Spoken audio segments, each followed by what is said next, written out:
Hi everyone, आप सब कैसे हो। मुझे उम्मीद है कि आप लोग बहुत अच्छे होंगे और खूब मन लगा के पढ़ाई कर रहे होंगे। दोस्तों, आज हम किसे पढ़ेंगे? भवानी प्रसाद मिश्र को। किसको पढ़ेंगे? भवानी प्रसाद मिश्र को पढ़ेंगे। उनसे संबंधित जो भी प्रश्न पूछा जाता है उसको मैं पूरा बताने की कोशिश करूंगी। और इसके पहले हमने किसको पढ़ लिया है? इसके पहले हमने मुक्तिबोध को पढ़ा, आज्ञेय को पढ़ा और उनकी रचनाओं को क्या किया है? याद कर लिया है। आप लोग उनकी रचनाओं को याद करते चलिए।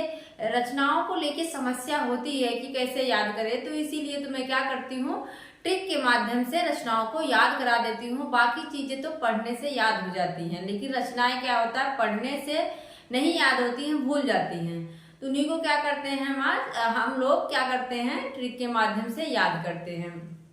और अभी जो मौसम है कैसा है? बरसात का मौसम चल रहा है। कुछ लोग तो आराम से घूमने निकल जाते होंगे या फिर कहीं और एंजॉय कर रहे हैं, तो ऐसा नहीं करना है। आप लोग बरसात के मौसम में पढ़ के देखो, पढ़ने का मजा ही कुछ और होता है। बारिश हो रही है और आप भी उसी में मतलब मस्त हो जाइए, बुक के साथ, किताबों के साथ उसी में खो जाइए। देखिए अपने आप में क्या होता है, एक आनंद की अनुभूति होती है। ऐसा मैंने खुद महसूस किया है। तो आप लोग भी क्या है, मेहनत से पढ़िए। मौसम आते जाते रहेंगे, लेकिन जब एक दिन आप सफल हो जाएंगे तो वो सारे मौसम क्या है, बहुत ही अच्छे लगेंगे। अब देखते हैं हम कौन है भवानी प्रसाद मिश्र। भवानी प्रसाद मिश्र का जन्म कब हुआ था? 1913 ईस्वी में और मृत्यु होती है 1985 ईस्वी में। 1913 ईस्वी में जन्म होता है और 1985 ईस्वी में मृत्यु हो जाती है। जन्म कहाँ हुआ था? होशंगाबाद। जन्म कहाँ हुआ था? होशंगाबाद में इनका जन्म हुआ था।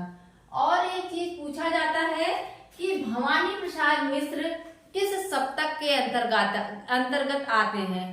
ये तार सप्तक के अंतर्गत आते हैं कि दूसरे तार सप्तक के अंतर्गत, या तीसरे या चौथे, मतलब किसके अंतर्गत आते हैं? तो हमने तार सप्तक की ट्रिक भी बताई है, क्योंकि साथ साथ कवि हैं हर सप्तक के अंदर, तो हमें याद करने में दिक्कत होती है कि कौन सा कवि किस सप्तक के अंदर है। तो आप लोग वीडियो में जाके वीडियो पे क्लिक करेंगे, वहां पे आपको सप्तक से संबंधित ट्रिक मिल जाएगी।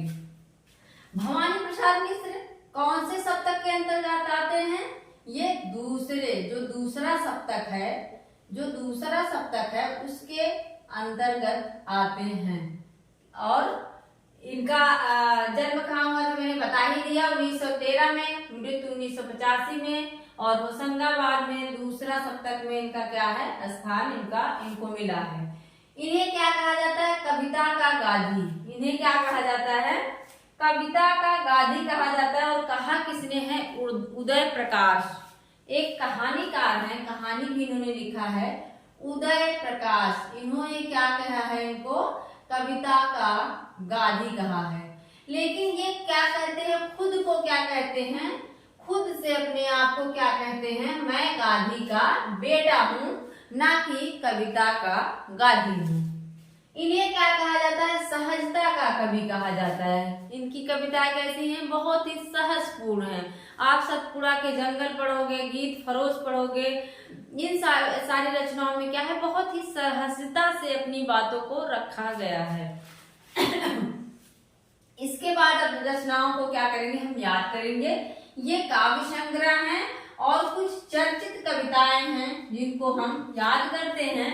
पहले पढ़ लेते हैं। गीत फरोश है, चकित है दुख, अंधेरी कविताएं, गाधी पंचसती, बुनी हुई रस्सी, खुशबू के शिलालेख, व्यक्तिगत अंतर्गत, फिर है अनाम तुम आते हो, परिवर्तन जिए, इदम नामम, त्रिकाल संध्या, मान सरोवर, संप्रति, नीली रेखा तक, तूस की आग, काल जेई। ये क्या है? इनके काव्य संग्रह हैं। गीत फरोश, यहीं से हम ट्रिक बनाते हैं कि भवानी हैं। भवानी किसको कहा जाता है? माता जी को। जैसे जब नवरात्रि शुरू होता है तो क्या करते हैं, हम मंदिर पे जाते हैं ना। कैसे हम लोग के गांव में क्या होता है, मंदिर पे जाती हैं, गाना बजाना करते हुए, गीत उत गाते हुए अपना मंदिर पे चढ़ाने जाती हैं। तो वहीं से हम ट्रिक बनाएंगे भवानी के मंदिर पे प्रसाद लेके सब गीत गाते हुए जाती हैं। चकित है दुख, दुख उनको देख कर क्या है, चकित हो गया है कि मतलब इनके अंदर कितना दुख है, ये फिर भी गाना गा रही है ना। तो गीत गाते हुए जा रही हैं। दुख क्या है, चकित है, इनके अंदर अंधेरी कविताएं हैं, गाधी पंचसती, बहुत सारे इनके अंदर क्या है, अंधेरापन है। और फिर क्या है, बुनी हुई रस्सी, ये एक बुनी हुई रस्सी, जैसे रस्सी सीधी होती है वो क्या करती हैं, सीधी ही चली जाती है। फिर है खुशबू के शिलालेख, खुशबू के शिलालेख क्या ली हैं वो, शिलालेख के पास जाके खुशबू अर्थात फूल को रख देती हैं शिलालेख के पास।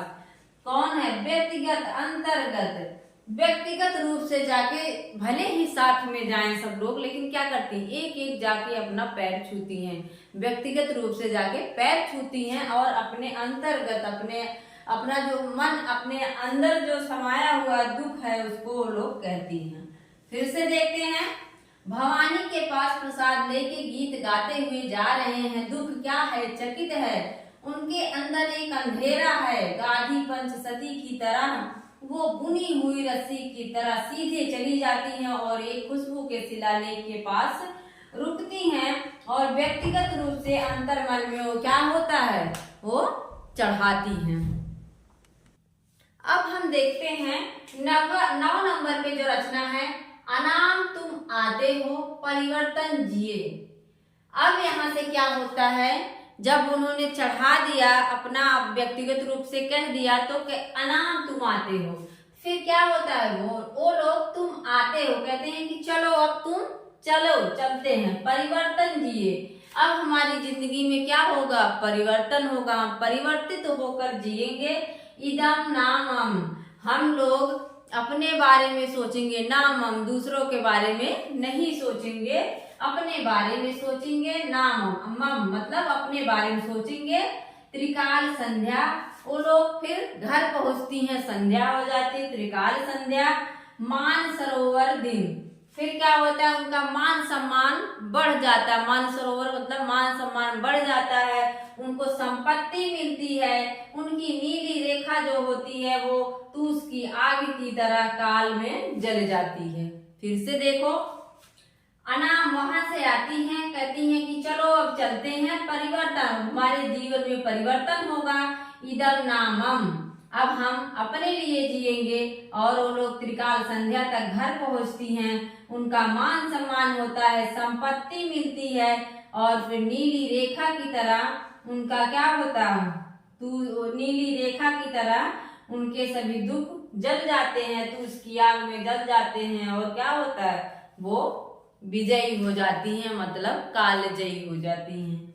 आप लोग याद रखना, जो इनका बुनी हुई रस्सी है, क्या है, बुनी हुई रस्सी है, उसके लिए इनको 72 में, सन 72 में इनको क्या मिलता है, साहित्य अकादमी पुरस्कार, साहित्य अकादमी पुरस्कार मिलता है। मतलब 71 में रचना हुई और 72 में जाके इन्हें साहित्य अकादमी पुरस्कार मिलता है।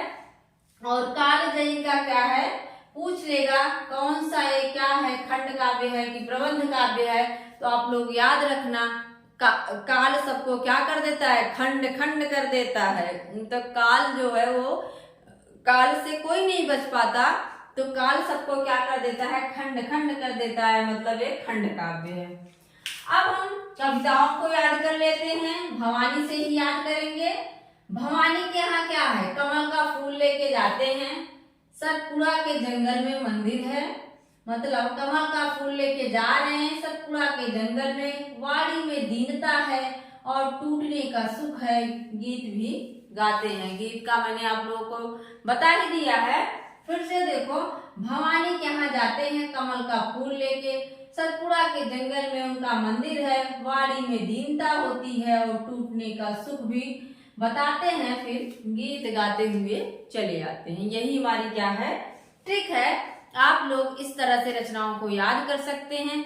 अगर मेरा पढ़ाया हुआ अच्छा लगता है तो आप लोग प्लीज मुझे कमेंट बॉक्स में जरूर बताएं, मुझे इसको देख के अच्छा लगता है कि मेरा पढ़ाया हुआ आप लोगों की समझ में आ रहा है और मिलते हैं नेक्स्ट वीडियो में। धन्यवाद।